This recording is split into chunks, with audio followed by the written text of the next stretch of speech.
En los últimos días ha habido un debate en el Perú sobre qué es lo que la Constitución permite y qué es lo que no permite en caso de que una presidenta o presidente viaje al extranjero sin que hayan vicepresidentes para reemplazarle en sus funciones. El Congreso hace unos días aprobó una ley para permitir que la presidenta que viaje pueda ocuparse del despacho presidencial desde el extranjero, del despacho presidencial. Hemos invitado por eso a un abogado constitucionalista, que además ha sido presidente del Tribunal Constitucional, Óscar Urbiola, para que nos explique los términos de este debate y qué es lo que piensa él sobre él, sobre los temas concernidos, precisando que usted es miembro de una comisión convocada por la presidenta Boluarte para darle asesoría constitucional, ¿no? Y esa comisión, por lo demás, doctor Urbiola, buenas noches. Gracias por estar acá. Buenas noches, Fernando. ¿Vienen reuniéndose, vienen sesionando? Sí, sí, sí. ¿Vienen reuniendo? ¿Con qué periodicidad? Bueno, no tenemos una periodicidad establecida, pero en función a cómo están avanzando los temas que estamos analizando y en la medida en que ya hayan documentos de trabajo, como los que hemos alcanzado últimamente al señor presidente del Consejo de Ministros y que han sido incluso mencionados en el informe de la presidenta del Congreso.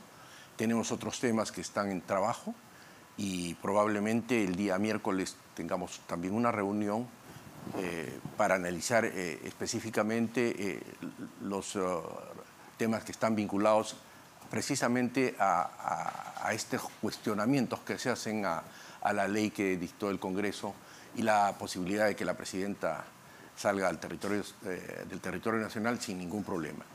Es un tema muy importante, Fernando, y tú has mencionado que la promulgación de esta ley, la 31810, ha generado todo un debate. Y es bueno que se produzca este debate porque es la forma precisamente de llegar a la verdad. Es importante señalar qué carácter tiene la ley 31810. Es en realidad una ley de desarrollo constitucional. ¿Qué cosa quiere decir eso? ¿Qué cosa quiere decir una ley que tiene una particularidad, la de ser de desarrollo constitucional? En principio, las constituciones, y la nuestra no es la excepción, es una norma de principios generales que establece, digamos, disposiciones en algunos casos de bastante abstracción que necesitan interpretación.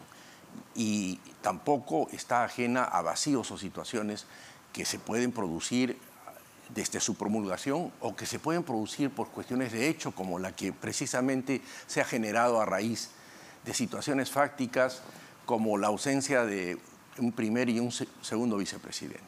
Las leyes de desarrollo constitucional son todas aquellas como las leyes orgánicas, por ejemplo. Y la ley del Poder Ejecutivo, que es la que se modifica, es una ley de desarrollo constitucional, porque establece todo lo relativo a cómo funciona el Poder Ejecutivo. Esa es una ley orgánica que es de desarrollo constitucional. ¿El Congreso está facultado para dar leyes de desarrollo constitucional? Por supuesto que sí. Leyes orgánicas con una votación calificada, la mitad más uno.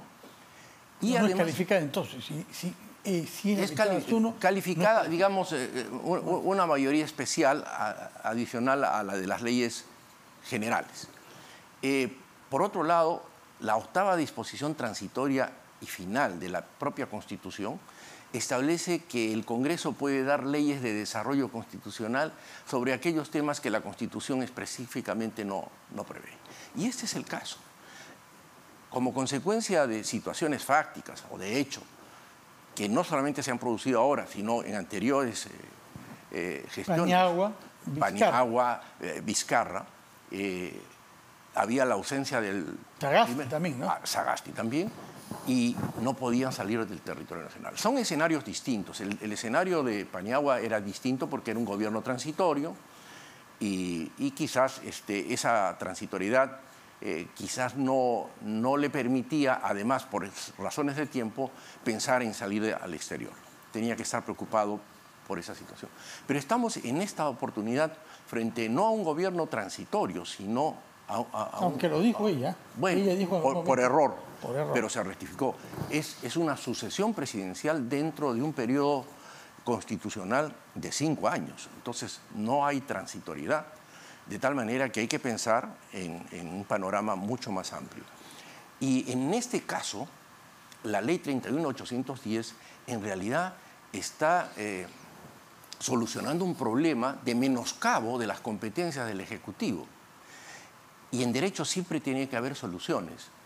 Y una de las soluciones se da a través, ¿no?, de los principios que establecen no solamente la doctrina, sino también las mismas resoluciones del Tribunal Constitucional. ¿Cuáles en este caso? ¿Cuáles invoca usted Por ejemplo, para darle fundamento jurisprudencial a la ley? Así es.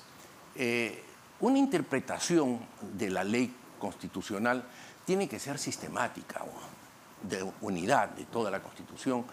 Tiene que buscar la finalidad que persigue la norma, o sea, la teleología de esa disposición, y fundamentalmente tiene que haber un análisis de razonabilidad o proporcionalidad. Es necesaria, es idónea, es proporcional a los fines que persigue, a los objetivos que persigue. Aquí ha habido dos tipos de interpretación. Una política que en función a intereses políticos que pueden ser de partido o personales, o simplemente a formas de pensar, y otra interpretación jurídica, que muy pocos la han hecho. Ha habido muchas opiniones que han dicho abiertamente es inconstitucional, pero no han pensado de que una de las facultades que establece la Constitución en el artículo 118, el numeral 2 y el 11, establecen que el presidente de la República es el representante del Estado peruano en el extranjero. Sí. Y no, eso nadie lo discute, ¿no? Así es. Sí, eso pero no entonces esa facultad la ejerce precisamente cuando viaja con esa condición de presidente de la República. No deja de ser presidente. No, nadie ha puesto en duda eso. Sí, puede hacer actos de Estado, actos de jefe de Estado. Y fija la el asunto es cómo gestionar el despacho presidencial. Bueno, ahí vamos, ahí vamos. El tema es, ¿esta ley ha modificado en algo el artículo 115? No. El artículo 115, Fernando, tiene dos aspectos. En la primera parte está el tema de la sucesión presidencial, cuando fallece el presidente o cuando se le vaca. Y en ese caso se establece que lo asume el primero, segundo vicepresidente. Cuando se le vaca, dice la Constitución, porque no se plantea mucho la posibilidad de que haya vacancias. Eso es una novedad en los últimos años, ¿no? Bueno, pero está establecido, o sea, en el supuesto de... Pero no creo que diga cuando se le vaca. Bueno, cuando, o sea, cuando muere o cuando cesa de función. Bueno, puede ser para que entienda, porque está de moda, incluso ahora mismo, muchos opinan que si sale la presidenta la van a vacar. Entonces hay que hablar más o menos en los términos. Sí, hay una denuncia constitucional. Así es, sin duda. que eso en realidad es algo inaplicable, la vacancia. ¿Cómo lo van a vacar o la van a vacar a la señora presidenta si el Congreso le está dando una autorización y está saliendo del territorio nacional en función a una ley que es constitucional en tanto goce de la presunción de constitucionalidad que tienen todas las leyes? Es decir, hasta que se pronuncie el Tribunal Constitucional. Sí. Exactamente. En la segunda parte del artículo 115 está referido a las situaciones de temporalidad, es decir, enfermedad o viaje. Y en el caso de viaje, quien sale de viaje en calidad de presidente de la República con la autorización del Congreso, que además es el que tiene la facultad de dar la autorización, tan es así que si no la da y sale el presidente, es causal de... Eso sí es motivo de vacancia. Es motivo según de vacancia. El famoso artículo 117, creo, ¿no? Entonces, ese segundo párrafo del artículo 115 habla del despacho. Sí. ¿No? Que en ese caso encomienda el despacho. Aquí hay una situación de vacío por una situación de hecho que no vamos a analizar por qué motivo. Bueno, pero es bastante obvio. Cerrón, que fue descalificado como candidato, y Castillo, que está preso. Pero estamos frente a una situación de hecho concreto. Sí. De tal manera que hay que buscarle solución. Sí. Entonces, esta disposición modifica el artículo 115, no, modifica la ley orgánica del Poder Ejecutivo y le agrega el artículo 8A, donde, y le voy a dar lectura, el 8A tiene 4 situaciones, pero le voy a dar lectura al 8A3. En caso de que el presidente de la República deba salir del territorio nacional y no haya vicepresidentes en ejercicio, de manera excepcional, el presidente de la República se mantiene a cargo del despacho, nunca lo ha dejado, se mantiene a cargo del despacho presidencial empleando tecnologías digitales. ¿Esa es una novedad? Ya no la hemos utilizado intensamente. Jurídicamente sí. Así es. No había eso en el marco constitucional, no. Aquí no hay, aquí no le está encomendando el despacho a nadie. Pero está ejerciéndolo desde el extranjero. ¿Y qué tiene eso? Eso sí es una novedad, ¿no? Eso sí es una innovación. Perdón, es que tiene que haber justamente una solución a una situación. Pero yo creo que en algunos casos ha habido en que el presidente encarga del despacho, no la presidencia, del despacho al primer ministro, por ejemplo, que estaba en territorio nacional. Eso lo dice la Constitución chilena. En el Perú no. Yo creo que Fernando Belaúnde lo hizo. Bueno, pero por una situación de hecho. ¿Sí? Sí. ¿Sí? Y para que vea que fue en todo caso una... Recuerde usted que Fernando Belaúnde nombró embajador a un vicepresidente, ha podido hallarse alguna Fernando, esa es una solución que yo en algún momento la di. ¿Y por qué no se le hizo caso? Si usted es un consejero presidencial. No en esa oportunidad, sino en la oportunidad que me acuerdo cuando se hablaba del inconveniente de que el presidente salga. Yo dije, y di como ejemplo, el artículo 25 de la Constitución chilena. En Chile, sabrás tú, Fernando, sí. en donde Chile no hay vicepresidente, no hay. No hay. ¿Y sabes quién asume la presidencia con el carácter de vicepresidente?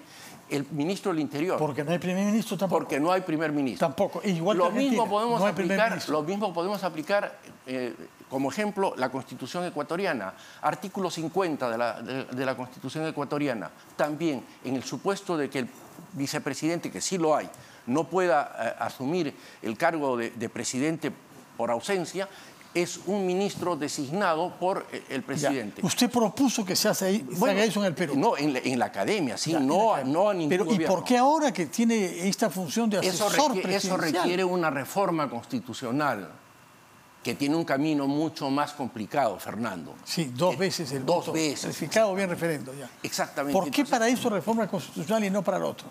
Porque ahí sí hay que modificar el artículo 115. ¿Qué dice qué? Que en el caso de ausencia por enfermedad o viaje, podría decir, como dice el texto, que se encarga del despacho el primer vicepresidente, en ausencia de el segundo. Ya. Y si no existiese ni el primero ni el segundo, el presidente del Consejo de Ministros. Esa sería la solución. Pero eso usted propone que se modifique la Constitución para que se añada esa línea. Y si no hay vicepresidente, que se le encargue. Así es. El presidente... Y a una situación extrema. Podría ser la solución. Ya, pero eso no se puede hacer por falta de tiempo. Te voy a ser sincero que muchos en la academia han cuestionado y han dicho: no puede ser el presidente del Consejo de Ministros porque no tiene elección popular. Yo creo que eso no es un inconveniente. El presidente del Consejo de Ministros, desde que es designado y antes incluso de que preste juramento, firma su propia resolución de nombramiento, la propia resolución de nombramiento y la de los ministros que integran su gabinete. ¿Por qué no podría ocuparse del despacho? Refrenda, porque la presidenta de la República firma. Él refrenda el acto de la presidenta. Así es. Sí. Entonces, yo creo que esa podría ser la solución. Pero esto es cuestión de debate, Fernando. No es una cosa simple. Ahora estamos frente a una situación que, por situaciones de hecho, hay un vaciamiento de facultades que la Constitución le reconoce al presidente de la República, sea Dina Boluarte, sea cualquiera. ¿Cómo es esto de hay un vaciamiento de la facultad que le reconoce? Explíquese, por favor. En derecho se dice que cuando alguna situación, ¿no?, que puede ser un dispositivo o una resolución, deja de darle contenido a una disposición en la misma Constitución, se produce un vaciamiento, es decir,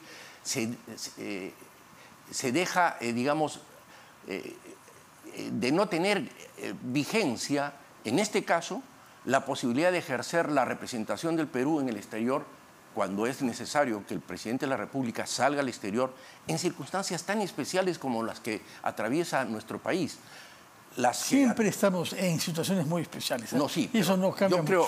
Fernando, el estado permanente del Perú es estar en una situación especial. Pero yo creo que en este caso, Fernando, la situación es totalmente diferente a la que atravesó el señor Sagasti, el señor Vizcarra. La diferencia es que es más tiempo esta vez. Que no es transición, como ha dicho usted. Y te voy a decir por qué. Porque además hay un frente internacional que lo conocemos todos los peruanos, ¿no? Que lo integran López Obrador, que lo integra el señor Petro. Ya se han ido calmando. Ya se han ido calmando. Bueno, por ejemplo, Colombia votó a favor de un diplomático peruano para ser secretario general de la CAN. Y porque además también a Petro ya no le conviene tener esa posición porque se evidencia pues que forma parte de un grupo, ¿no? Y un grupo muy especial que tiene vinculaciones por las cuales tendrá que dar muchas explicaciones a la justicia colombiana y que tienen conexiones con las que le hemos conocido aquí al señor Castillo. Entonces, pero yo creo que las consecuencias negativas para el Perú hubiesen sido menores si desde un principio se hubiese podido facultar a la presidenta para que vaya a esos foros. Porque muchos dicen, se tiene que justificar la necesidad. La señora no puede salir porque hay tanta delincuencia. La señora Boluarte... No, eso no, ese argumento no vale. Totalmente inexplicable. Ese argumento no es el que he escuchado yo. Yo he escuchado y he leído argumentos de constitucionalistas, y algunos muy respetables. Yo respeto la opinión de todos los constitucionalistas, pero yo quisiera escuchar a alguien que diga que es inconstitucional, pero que me haga un examen de razonabilidad y de proporcionalidad. Es necesaria, es idónea, es proporcional. Si abre sus orejas verdaderamente a todos sus colegas, algunos de los más eminentes le van a decir eso. Seguramente. Quizás no lo quieren decir en público. No sé. Pero a usted se lo van a decir. ¿Sí? Si se toma la molestia de llamar a los que están más allá de su círculo inmediato. Ojalá. Y a esa comisión nombrada por el señor Boluarte. Ojalá quisiera escuchar un análisis de ese tipo, porque lo que sí he escuchado son interpretaciones políticas, opiniones políticas, no jurídicas. Por ejemplo, el señor Omar Cairo ha difundido en redes sociales. Al señor Omar Cairo no le acepto ninguna de sus interpretaciones. A priori lo descalifica. Pero no es muy jurídico actuar de esa manera, ¿no? Es el inventor de la negativa de confianza fáctica. Bueno, ¿cómo le podemos dar crédito al señor Omar Cairo? Yo no le doy crédito a nadie hasta que no escucho los argumentos, cosa que estoy tratando de hacer con usted. Así que no use argumentos que no son aceptables, como descalificar a priori a alguien por lo que haya podido decir hace 2 o 3 años. Pero es frecuente. El señor Cairo ha tenido participación en muchas cosas, en la disolución del Congreso con Vizcarra y posteriormente en el mismo gobierno de Castillo. De tal manera que lo que puede decir el señor Cairo, en realidad, yo no le doy importancia. Bueno, quisiera escuchar opiniones mucho más interesantes que las que ha dado. Si usted llama por teléfono a sus colegas que no estén en la comisión de asesoría de la presidencia, va a escuchar. Las personas que le van a decir eso. Sí. No me haga por ejemplo, decir nombres porque yo hablo de lo que está en público. Yo le voy a decir, por ejemplo, Natalia Imprimo ha dicho que es inconstitucional y yo respeto mucho a Natalia. Usted mismo, Me gustaría conversar con Natalia. Pero es cuestión de llamarlo por teléfono, señor Urbiola, para que salga de su círculo de confort a los otros designados. No, ya habrá oportunidad. Por ejemplo, también ayer, el domingo he leído un artículo muy interesante de nuestro amigo, ¿cómo se llama? Salazar, Federico, que es un excelente periodista. Pero creo que es un artículo periodístico sin un análisis jurídico. Yo respeto mucho y siempre lo leo a Federico Salazar, pero creo que también conversaré con él, porque creo que la interpretación jurídica no nos conduce a las conclusiones que él ha llegado. Por ejemplo, decir que no es lo mismo despachar desde Zaratea que desde el exterior. Creo que esa conclusión tampoco no es feliz, porque hay una tremenda diferencia entre salir del país con autorización del Congreso, en ejercicio de una facultad constitucional, amparados en una ley que ha hecho desarrollo de la norma constitucional, es distinto a lo que de facto hizo el señor Castillo, despachando secretamente y lamentablemente para actos ilícitos desde Zaratea. Eso no se puede comparar. ¿Aceptaría usted sentarse en esta mesa con el señor Imprimo si él quisiera venir para que intercambien argumentos? Con Natalia Imprimo en cualquier sitio, porque Natalia es un caballero y es uno de los mejores constitucionalistas. Pero entonces corre el riesgo de que lo convenza y que lo ponga en una mala situación ante su asesorada Dina Boluarte. No. ¿Cómo que no? Si usted es un hombre abierto a los argumentos, es un hombre lúcido como el señor Natalia. Podría ser que me convenza, claro que sí, podría ser. Pero yo estoy seguro, casi seguro, de que no nos hemos equivocado. Que la modificación de la ley orgánica del Poder Ejecutivo es una ley constitucional. Y eso lo hemos dicho antes de que se apruebe. Porque hoy que está aprobada,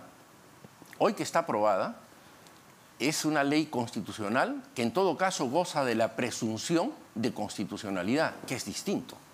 Nosotros hemos opinado antes de la aprobación, porque consideramos que sí pasa un test de proporcionalidad y razonabilidad que justifica una modificación a través de no modificación de la Constitución, sino una interpretación de una situación de facto que está menoscabando el ejercicio de otras facultades también importantes como es la representación del país en el extranjero. De acuerdo. Hay otro tema que nos ha enfrentado a un vacío en el marco normativo, no solamente la Constitución, sino el reglamento del Congreso, que es la situación de la congresista Digna Calle.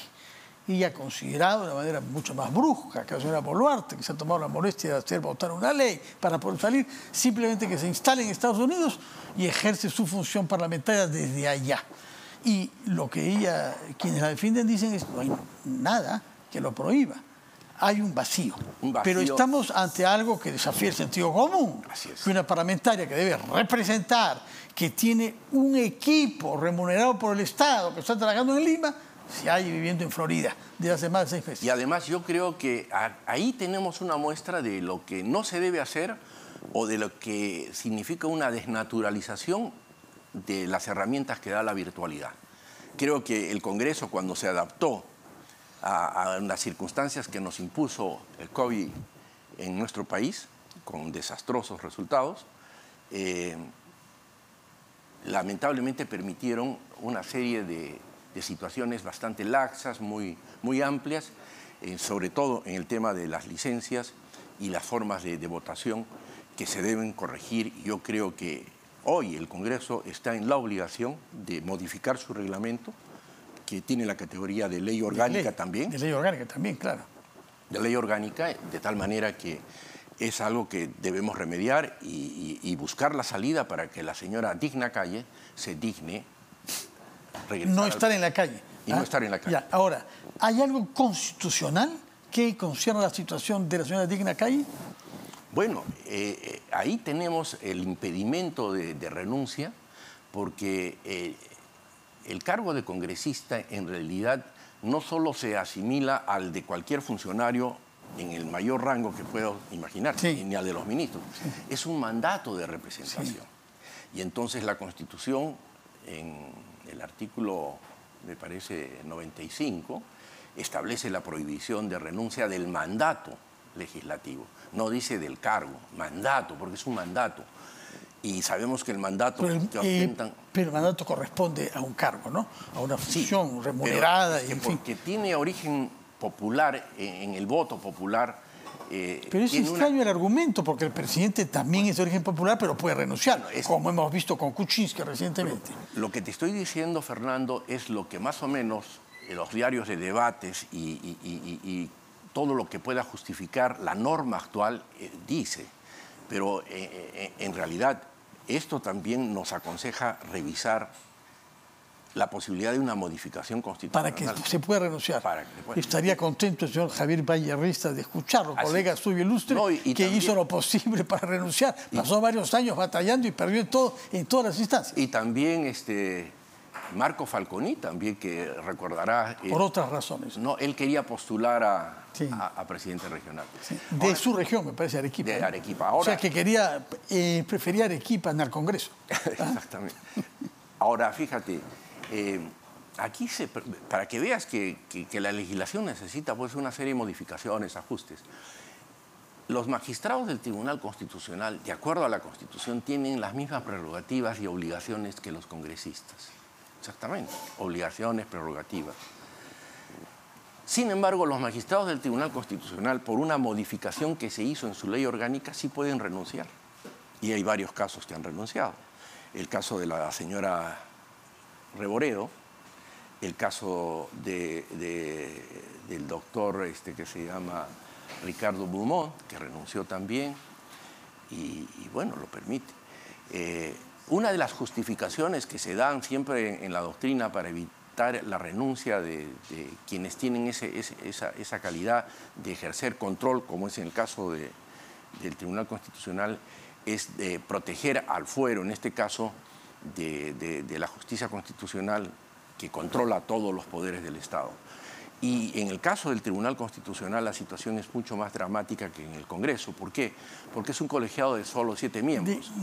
Entonces puede generar una variación. Pero es más fácil elegir a uno nuevo que a un nuevo congresista. Así es, mucho más difícil. Así es. En cambio, en 130, si renuncia uno o dos, bueno, no hay pero es más problema. difícil elegir. Pero creo que eso necesita una revisión. De acuerdo. ¿Usted es favorable a que puedan renunciar? Que no le escuche a la señora Calle, por favor. Muchas gracias, señor Óscar Urbiola, expresidente del Tribunal Constitucional, actual asesor de la presidencia Dina Boluarte, una comisión constituida de ese efecto por constitucionalistas. Ha venido a explicarnos que él considera correcta la ley que se ha aprobado en el Congreso para permitir que la presidenta ejerza el despacho presidencial desde el extranjero. Muchas gracias por